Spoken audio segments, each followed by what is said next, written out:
قرآن پاک میں سورہ نساء کی آیت نمبر 19 میں عورتوں کے بارے میں بیان کرتے ہوئے رب تعالیٰ نے فرمایا ہے، ہو سکتا ہے تم ایک چیز کو ناپسند کرو لیکن اس میں اللہ بہت بھلائی رکھتے ہیں۔ اسی واقعے کی تفصیل اور اسی سے نسبت رکھتا ہوا ایک واقعہ جو آج میں نے آپ کو سنانے کے لیے منتخب کیا ہے، یہ کتاب الکبائر کے 303 نمبر پیج پر محمد بن احمد زاہبی رحمۃ اللہ علیہ نے تحریر کیا ہے۔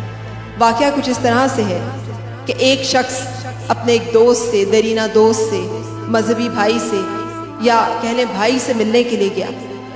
جب وہ اپنے بھائی کے گھر پہنچتا ہے تو دروازے پہ دستک دیتا ہے۔ اندر سے بیوی کی آواز آتی ہے، وہ پوچھتی ہے کون؟ تو انہوں نے اپنا نام بتایا اور کہا کہ جی، پوچھا کہ آپ کون ہیں؟ کہا میں آپ کے شوہر کا بھائی ہوں اور ان سے ملاقات کے لیے آیا ہوں۔ تو آگے سے بڑا درست جواب آیا کہ وہ تو گھر پہ نہیں ہے۔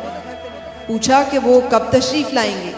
تو جواب آیا کہ مجھے کیا معلوم کب تشریف لائیں گے، نہ مجھے بتا کے جاتے ہیں نہ مجھے بتا کے آتے ہیں۔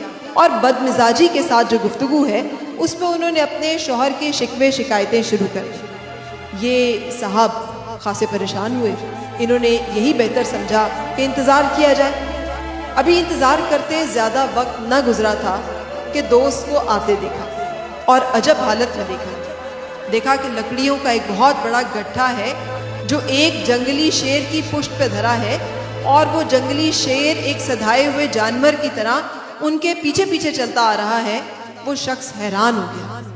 جب دروازے پہ پہنچا اس کا دوست، اپنے دوست کو پہچان کے بغل گیر ہو گیا، نہایت خوش تپاکی سے اس کا استقبال کیا، اس کے آنے کی وجہ پوچھی اور اس کو گھر کے اندر آنے کی دعوت دی۔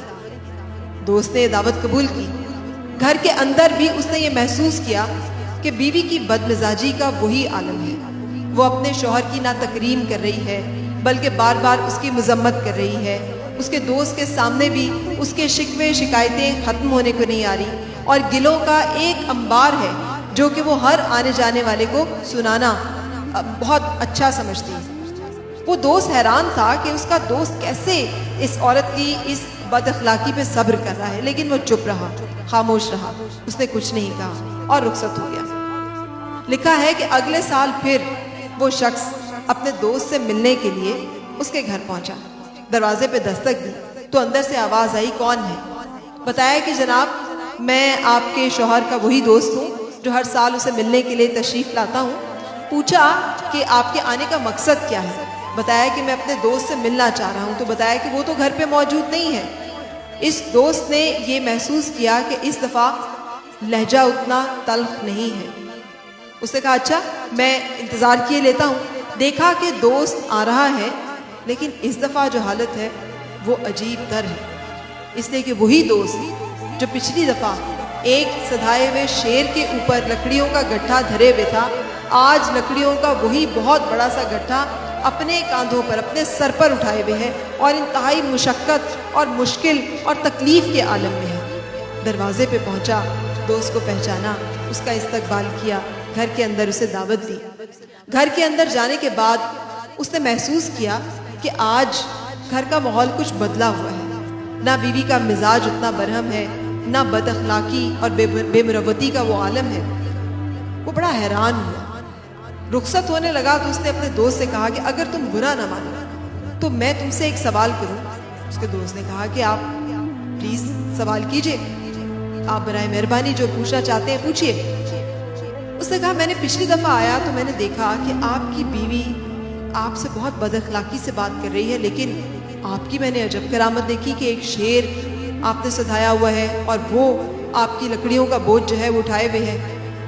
اس دفعہ جب میں آتا ہوں تو میں دیکھ رہا ہوں کہ آپ کی بیوی کا مزاج یکسر بدل چکا ہے، لیکن میں آپ کو مشقت اور تکلیف کے عالم میں دیکھ رہا ہوں، نہ وہ سدھایا ہوا شیر مجھے کہیں نظر آ رہا ہے۔ تو اس دوست نے جواب دیا کہ میرے دوست، میری وہ بیوی جس کا تم ذکر کر رہے ہو، جو پچھلے سال تم سے ملی تھی، اس کی وفات ہو گئی ہے، اور وہ مجھے سخت تنگ کرتی تھی۔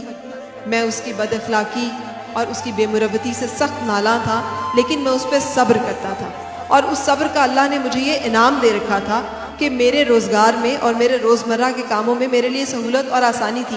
وہ شیر جو مسخر ہوا تھا وہ اللہ تعالیٰ نے میری صبر اور برداشت کی وجہ سے مجھے انعام دیا تھا۔ اس بیوی کی وفات کے بعد میں نے اس نیک خصلت نیک طبیعت عورت سے شادی کر لی. یہ عورت بہت عمدہ اخلاق کی مالک ہے. یہ میرا ہر طرح سے خیال رکھتی ہے اور میرے ساتھ نرمی اور مروت سے پیش آتی ہے. لیکن اس کے بعد سے اللہ تعالیٰ نے مجھے وہ جو شعر عطا کیا ہوا تھا وہ واپس لے لیا ہے. سو مجھے جو سہولت ملتی تھی اپنے کام میں اب وہ نہیں ملتی. سو محمد بن احمد ذہبی اس کے بعد اسی آیہ مبارکہ کو اپنے انداز میں بیان کرتے ہوئے لکھتے ہیں کہ ہو سکتا ہے کہ جس شخص میں جو ہمارا رفیق کار ہو، رفیق سفر ہو سکتا ہے ہمیں اس میں وہ خوبیاں نظر نہ آ رہی ہوں جو اللہ تعالیٰ نے اس میں رکھی ہوں، اور ہو سکتا ہے اس کے ساتھ جو بھلائی جڑی ہوئی ہے ہمیں اس کا بھی خیال نہ آ رہا ہو. سو اللہ تعالیٰ نے جو ہمیں عطا کیا ہے اس کے اوپر صبر کرنا اور شکر کرنا ہی سب سے بہترین خصلت ہے.